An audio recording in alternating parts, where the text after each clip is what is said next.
Hola a todos y todas, espero que se encuentren muy bien. Bienvenidos a una nueva emisión del podcast En órbita. De antemano y como suele ser ya habitual, quiero agradecer profundamente a todas aquellas personas que se han seguido vinculando a través de los diferentes canales donde se emiten los contenidos de cada episodio. Particularmente aquellos que se han suscrito y vinculado al canal de YouTube, que han compartido, que han difundido el contenido de los mismos. También aquellas personas que se han vinculado a través del grupo público en Facebook, que es Viajes Astrales y Sueños Lúcidos con Enfoque Diferencial, y de otra parte al canal en Telegram, que es Diario Viajero Astral. Mil gracias a todos ustedes por la participación, por la buena retroalimentación y la atención a cada episodio. Hoy, mis queridos podescuchas, vengo a hablarles, como ya había anticipado, acerca del excelente trabajo del psicólogo social norteamericano, egresado de la Universidad de Cornell, el profesor Darrell J. Beam. El punto es que este trabajo ha sido poco entendido, pese a que ya tiene más de una década desde que se hizo público en una revista indexada de la APA, o la Asociación Americana de Psicología, y el objetivo final del mismo era que los resultados de dicho estudio fuesen replicados por colegas. Algunos se dieron a la tarea, otros, sin evaluar a fondo los datos, lo han descartado. Así es, mis queridos podescuchas, hoy vengo a hablarles acerca del experimento para sentir el futuro, tal como lo oyen, o lo que se conoció coloquial popularmente como sintiendo el futuro, que es parte del título del paper que se hizo público acerca de los trabajos del profesor Darrell. Antes de entrar en materia, una pequeña cuña publicitaria, mis queridos podescuchas. Hemos arrancado año nuevo y junto con este está el curso base, pero también quiero señalar el primer taller del 2025 que está vinculado a ese curso base, desde luego. El taller parte del uso y prueba de la tecnología SAN, del testeo al final. No hemos conseguido el track de 40 minutos, pero sí el track de 32 minutos más o menos, que naturalmente fue configurado, desarrollado específicamente para un ejercicio, ¿no? Que sería dentro de las tradiciones generales lo que se conoce como perdón, que es la parte de la meditación guiada, pero digamos, los datos auditivos del mismo y la configuración de toda la pista como tal es modulación angular espacial. Y en aquellos pocos que ya se han puesto a la tarea de probarlo y testearlo, pues han obtenido resultados bastante interesantes. Los invito a que participen. El taller pues tiene obviamente un componente teórico práctico. Recuerden que es 100% individual, con horario flexible. El costo por persona es $30. Adicional a eso, para aquellos que han preguntado vía Telegram por interno o a través de los correos electrónicos en órbita podcast o Academia de Proyección Astral, el taller de micromovimiento armónico de la conciencia, donde se prueba es el track desarrollado por el estudiante amigo Piotr Kaczynski de Ischab-Bentok, sigue disponible, también es individual, tiene exactamente el mismo costo, al igual que el taller del Gateway Process con el workbook de trabajo para entender, ¿no? Porque la gente siempre dice, mira, los audios están libres, los audios son gratuitos, no los compro de la página web oficial del instituto porque son muy caros, están disponibles en internet, sin entender siquiera cuál es la base de la tecnología, qué hace, cómo funciona y cómo es que se ejecuta. Porque la gente lee los manuales y sin embargo parecieran tener dificultades en entender, más allá de la instrucción básica, qué es, cuál es el objetivo final y demás. Entonces, desde luego, el taller del Gateway Experience como tal, específicamente hay 3 tapes que funcionan como disparadores en las ondas 4 y 6 respectivamente, sí que pueden ayudar a ese trabajo a propósito a aquellos que lo estén buscando. En fin, todos los talleres que ustedes pueden encontrar en la página laexperienciafueradelcuerpo.info, mis queridos podescuchas, al igual que el curso base, por lo que resta de este mes de enero, tendrá un descuento para aquellas personas que contacten y que desean tomar cualquier cosa. Aquí no hay niveles, ninguno es prerequisito del otro ni similar, pero sí están vinculados porque al final, mis queridos podescuchas, se trata exactamente de lo mismo, contrario a lo que dicta no solo el sentido común, sino la opinión popular sobre este fenómeno, amplio espectro de fenómenos, al igual que el tema que traemos para hoy. Interesados entonces, pueden contactar al Telegram más 57 317 467 2378, repito, más 57 317 467 2378, o pueden escribirme a los correos en orbitapodcast1@gmail.com o academiadeproyeccionastral@gmail.com. Recuerden, todos aquellos que contacten y que deciden participar de cualquiera de los talleres vinculados al curso base o incluso del mismo curso base tendrán un descuento. El curso, a diferencia de los talleres, pues tiene otro precio, igual que el proyecto Sputnik, que en toda regla es un proyecto experimental de ensayo y error, donde quiero agradecer profundamente a aquellas personas que se han sumado, que se han vinculado a esta iniciativa y que, como en todo lo demás, están teniendo resultados bastante específicos y peculiares. Pues bien, mis queridos podescuchas, sin más dilación, traigo hoy para ustedes el tema propuesto o planteado sobre la mesa acerca de cómo nosotros, en tanto que pues, individuos, pareciéramos estar facultados o capacitados. El problema aquí es que cada vez que se habla de percepción y automáticamente se agrega el término PES o el acrónimo PSI en inglés, automáticamente pensamos en términos de evidencia o clarividencia, o se le agrega a eso una serie de atavismos del pasado que, más allá del lenguaje, lo que hacen es distorsionar o confundir un poco más la forma en que esto opera.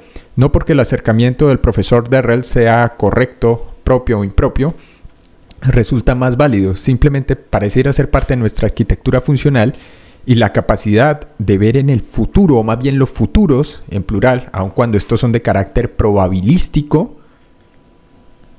tendría que ver claramente con eso que experimentamos cuando estamos, por ejemplo, en el caso de un estado B, por ejemplo, en el caso de un estado de sueño o sueño lúcido, por nombrar un conjunto particular. ¿Por qué? Porque al final, y lo he mencionado en repetidas ocasiones con los participantes del curso, comenzamos, y esto es una metáfora, cuando digo ver, pues lo digo en sentido literal, pero también figurado, a percibir, si se quiere entonces, el mundo sin tiempo. Y ver el mundo sin tiempo es en regla, por ejemplo, a propósito de los famosos tapes Emisin, el objetivo, o era uno de los objetivos finales trazados, empujarnos al límite del espacio y el tiempo.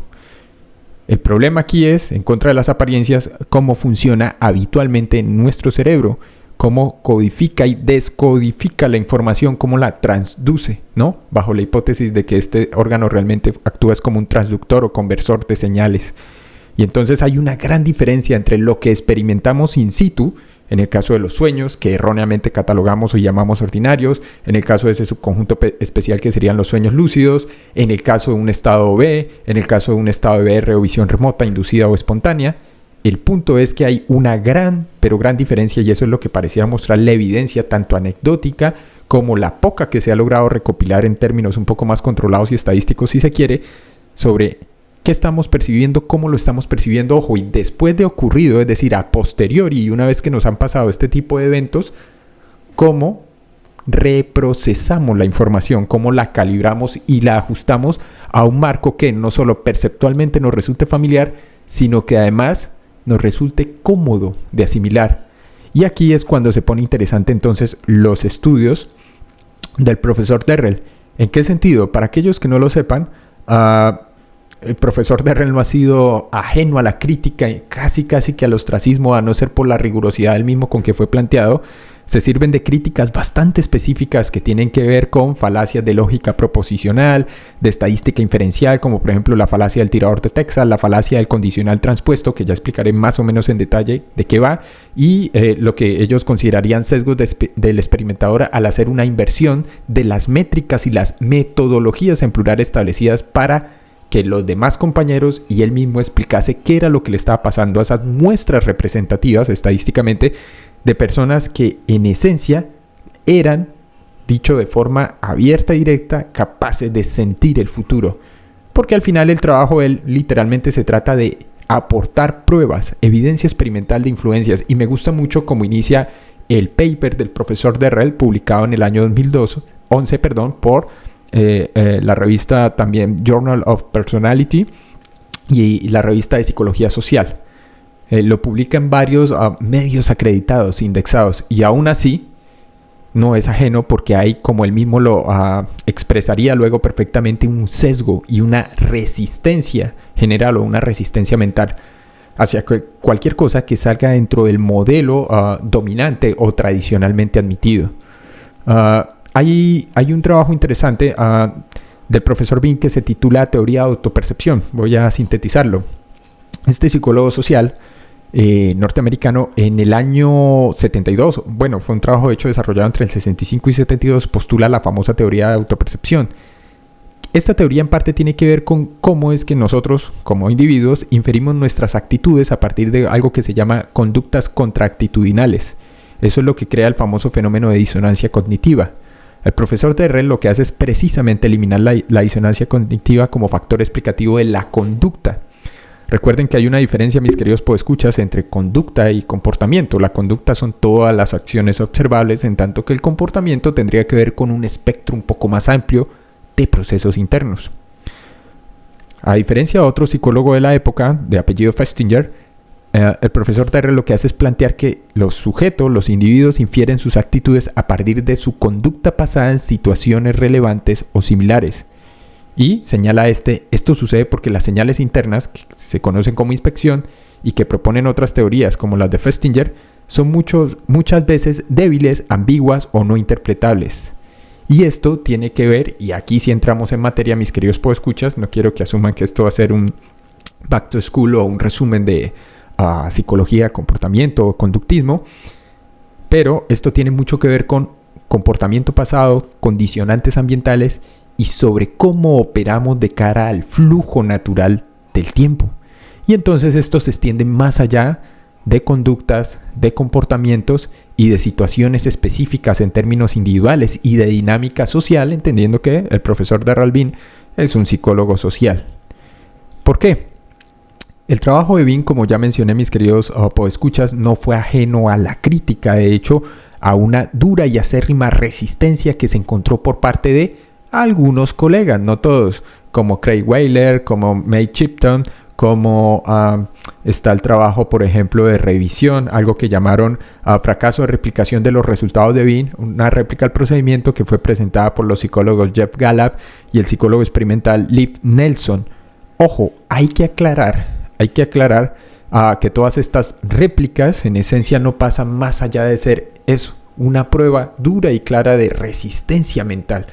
No solo al cambio, sino a abrirse a la posibilidad de entender por qué, como lo planteaba el mismo Bean, no solo se introducía la famosa duda cartesiana, duda metódica, el racionalismo exacerbado, sino por qué fallaban los intentos de replicación. No estaban revisando los datos simplemente. Algunos hablaban de sesgos en la publicación de los estudios destacados en el campo de la psicología experimental para el caso de lo que estaba tratando. Ciertamente es ingeniosa las metodologías que llega a desarrollar el profesor Terrell en relación a probar. Él dice, no estoy interesado tanto en probar afirmaciones de naturaleza psíquica, sino entender realmente cuál es el potencial humano que en términos individuales puede o no puede hacer un individuo. Dice, el problema es que cuando establecemos límites bajo lo que sería un modelo mecanicista, empirista si se quiere, entonces seguimos basándonos en una interpretación claramente específica en relación al tiempo que está vinculado a nuestras interpretaciones del espacio y que desde luego toca aquí, mis queridos podescuchas, todo lo que hemos abordado en el curso base, todo lo que estamos tratando de hacer con Sputnik, que es básicamente entender más allá del fenómeno, en este caso el estado B, qué es lo que ocurre realmente. Y aquí pues hay que empezar por el inicio. Pues bien, mis queridos podescuchas, dicho de manera sintetizada, reducidas, el profesor Darrell Bean sigue activo, sigue desarrollando una serie de estudios que es, diría yo, como lo más fascinante. Y en esencia, este artículo que fue publicado en el volumen 100, número 3, de la revista de Personalidad y Psicología Social en el año 2011 y avalado e indexado por la Asociación Estadounidense de Psicología, la APA, se titula Sentir el futuro, coloquialmente fue conocido como Sintiendo el futuro. Esto estaba enlazado a los estudios posteriores que desarrollaría la psicóloga clínica con niños que tenían dentro del espectro autista o presentaban o exhibían el síndrome de Savant o síndrome del genio, y del cual hay un podcast, los invito a que lo visiten, se titula Los Tapes de Telepatía, o que lo revisiten para aquellos que no lo han hecho. Pues bien, entramos en materia. Sentir el futuro, evidencia experimental de retroactividad anómala e influencias sobre la cognición y el afecto. ¿De acuerdo? Cuando hablamos aquí de retroactividad, mis queridos podescuchas, voy a permitirme un pequeño paréntesis. Es análogamente a lo que se entiende, por ejemplo, en el campo del derecho. Es decir, cuando a partir de una situación específica, una regulación establecida en una norma, una doctrina sentada, se aplica a situaciones surgidas o hechos del pasado. Pero en términos concretos, la retroactividad en relación a nuestras experiencias cotidianas, a nuestras actividades, tiene que ver con la capacidad que una decisión tiene o un hecho actual, en este caso del presente, de surtir efecto respecto a situaciones pasadas en el tiempo. Desde el punto de vista experiencial, esto puede ser o resultar en toda una antinomia, contradicción, ¿no? Porque ciertamente diríamos, bajo la aseveración tradicional o coloquial de que el pasado ya está escrito, ya está establecido, valga la redundancia, y sin embargo, fenómenos como la retroactividad, la retrocausalidad, que se estudia por lo menos en términos de física teórica, nos darían una visión un poco más general acerca de nuestra interpretación bastante pueril del flujo del tiempo, que se basa, y ya lo he dicho insistentemente, mis queridos podescuchas, en el primado de la percepción natural, cuando, contrario a esto, pareciera ser algo más discontinuo y de naturaleza no caótica, pero sí extraña. En relación, obviamente, estamos hablando de el tiempo. Pues bien, me gusta la apertura, el resumen justamente del paper del profesor Darrell inicia de la siguiente manera. El término PSI denota procesos anómalos de transferencia de información o energía, que actualmente no se explican en términos de mecanismos físicos o biológicos conocidos. Dos variantes del PSI son la precognición, es decir, la conciencia cognitiva, y la premonición, que es la aprehensión afectiva, de un evento futuro que de otra manera no podría anticiparse a través de ningún proceso inferencial conocido. Precognición y premonición son en sí mismas casos especiales de un fenómeno más general. Este fenómeno sería la influencia retroactiva anómala de algún evento futuro en las respuestas actuales de un individuo, ya sean esas respuestas conscientes o no, cognitivas o afectivas. Este artículo, es decir, el del profesor Darrell, presentado en 2011, informa acerca de 9 experimentos. Ojo, hay que decir que después de estos estudios y la invitación de a sus colegas y pares a que hicieran replicaciones de esos resultados, cada uno agregando nuevas métricas, nuevas metodologías, nuevas herramientas de análisis de los datos, también se llevaron a cabo muchos metaanálisis, es decir, análisis a partir de esos resultados de aquellos que habían sido replicados con éxitos en diferentes puntos, no solo en Estados Unidos, Canadá, sino también en diferentes instituciones en Europa. Y sin embargo, toda esta evidencia parece haber sido descartada, incluso las revisiones que a posteriori sistemáticas se hicieron sobre el mismo. Pues bien, el artículo del profesor Darrell informa acerca de 9 experimentos que involucraban a, ojo, más de 1000 participantes, que probaban la influencia retroactiva al, escuchen bien, revertir el tiempo, con efectos psicológicos bien establecidos para que las respuestas de los individuos se obtuviesen antes de que ocurran los eventos de estímulo supuestamente causales. Es decir, antes de el estímulo producido como origen a la respuesta. Se presentaron datos para 4 efectos invertidos en el tiempo. Estos son enfoque precognitivo a estímulos eróticos y evitación precognitiva a estímulos negativos. Preparación retroactiva, habituación retroactiva y facilitación retroactiva del recuerdo. El tamaño medio del efecto en el rendimiento PSI en los 9 experimentos fue de 0.22 y todos los experimentos excepto uno arrojaron resultados estadísticamente significativos. La variable de diferencia individual de búsqueda de estímulos implicaba que existía un componente de extraversión, es decir, una correlación significativa en relación al rendimiento PSI en los experimentos. Y los participantes, por tanto, se podía inferir, habían asumido o obtenido una puntuación superior a la media en una escala de búsqueda de estímulos. Aquí hay que aclarar 2 cosas. Primero, se analiza el escepticismo sobre PSI, claro. Segundo, los programas de replicación y en torno a todo lo que hay alrededor a la fecha, estamos hablando ya hace más de una década, efectos, teorías PSI, modelos PSI explicativos que provenían de diferentes campos.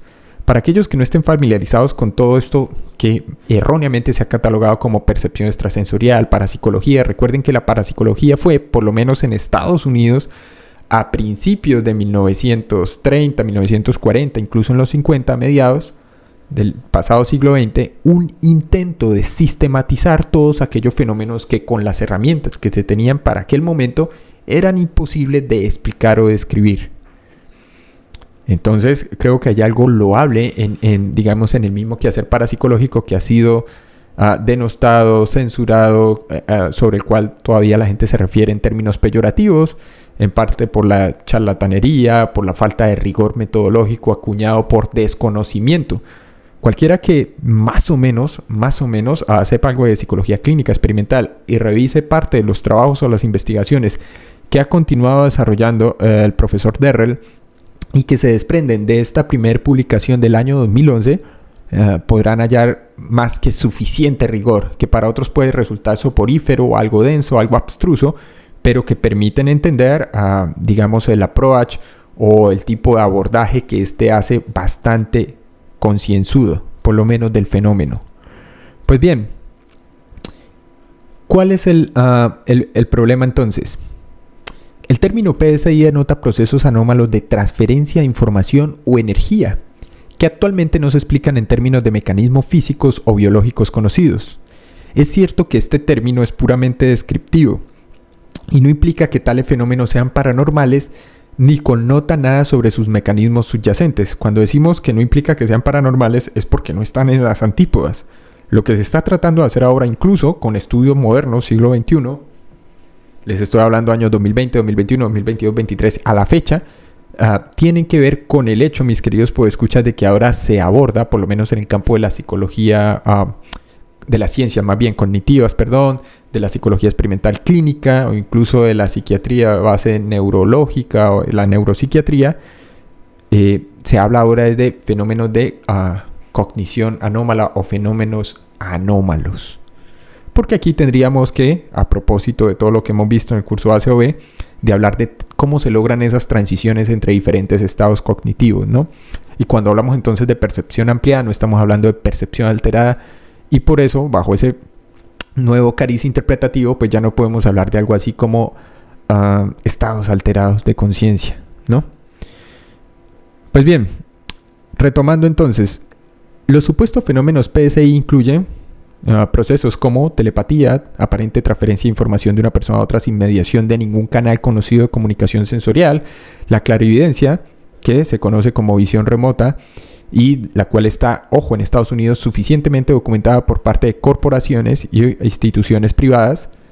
Otra, la aparente percepción de objetos o eventos que no proporcionan un estímulo a los sentidos conocidos. Otra, la psicoquinesis, que es la aparente influencia de los pensamientos o intenciones en procesos físicos o biológicos.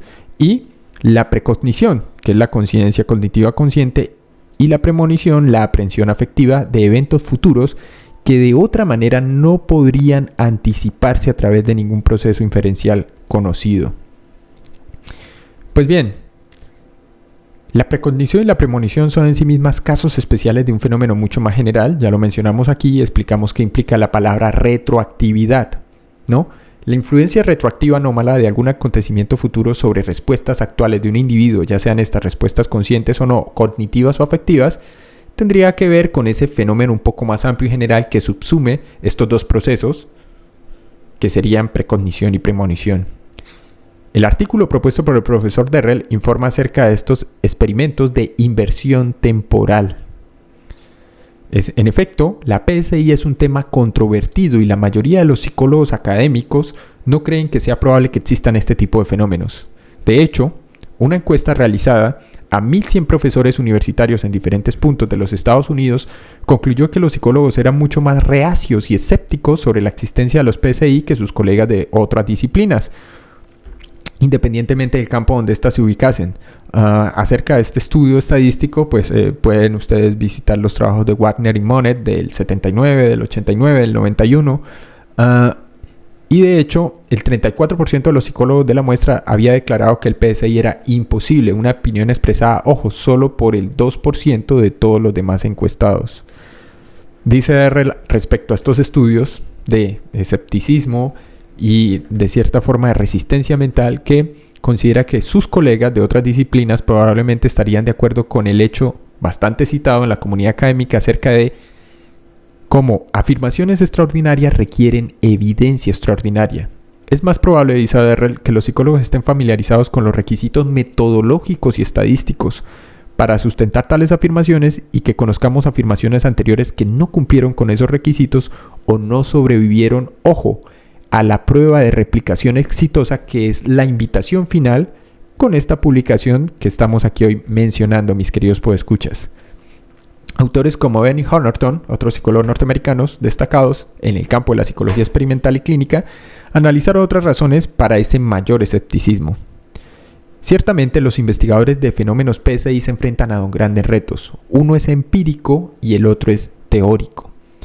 El principal reto empírico, por supuesto, es proporcionar demostraciones suficientemente controladas de cómo el PSI puede ser replicado por investigadores independientes.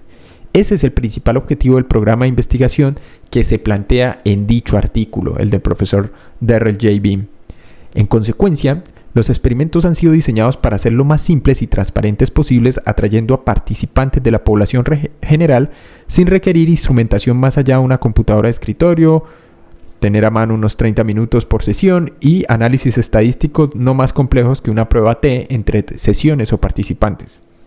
Las pruebas T son un tipo de escala que se utiliza en diferentes campos y subespecializaciones al interior de la psicología que permiten justamente hacer eso, estadística inferencial. Y por eso es que, digamos, dentro de las críticas específicas que surgen posterior a la presentación del trabajo del profesor Darrell, algunas están relacionadas o con lógica proposicional o enunciados, mis queridos podescuchas, y otras más con estadística inferencial y descriptiva. Pues bien, de otra parte, el mayor desafío teórico para estos investigadores es proporcionar una teoría explicativa de los supuestos fenómenos que sea compatible con principios físicos y biológicos actualmente sustentados, conocidos y aceptados por consenso. Aunque la ausencia actual de una teoría explicativa de los PSI es una justificación legítima para imponer el requisito extraordinario a la evidencia, no es, dice Darrell, en mi opinión, razón suficiente para rechazar a priori toda la evidencia presentada. Históricamente, el descubrimiento y la exploración científica de la mayoría de los fenómenos ha precedido a teorías explicativas a menudo por décadas o incluso siglos. El enfoque principal entonces será empírico para llegar a una breve discusión de lo que sería una probable o plausible teoría al final. Vemos cómo está partiendo aquí de la experiencia, que es algo análogo que le sucede a algunos investigadores que van más allá de lo anecdótico en el campo de la OB y otros fenómenos conexos. Pues bien, mis queridos podescuchas, ya luego entraremos en detalle en lo que fue el desarrollo de los experimentos, los métodos empleados, los enfoques utilizados, que es bastante interesante, algunas cosas técnicas, otras no tanto, pero es básicamente el preámbulo, es la primera parte, mis queridos podescuchas, que deseaba exponer, colocar sobre la mesa hoy con todos ustedes, sentir el futuro, evidencia experimental de retroactividad anómala, influencia sobre condición y efecto. Mil gracias a todos como siempre por escuchar. Recuerden, pueden contactar para el tema del curso base OB, que tendrá un descuento por este mes de febrero, y de los talleres que son individuales y están vinculados al curso, al +57 317 467 2378 con Telegram, o al correo de contacto en orbitapodcast1@gmail.com o academiadeproyeccionastral@gmail.com. Mil gracias. Recuerden compartir, suscribirse, darle like en el caso de YouTube, activar la campana de notificaciones. Nos veremos en una próxima emisión.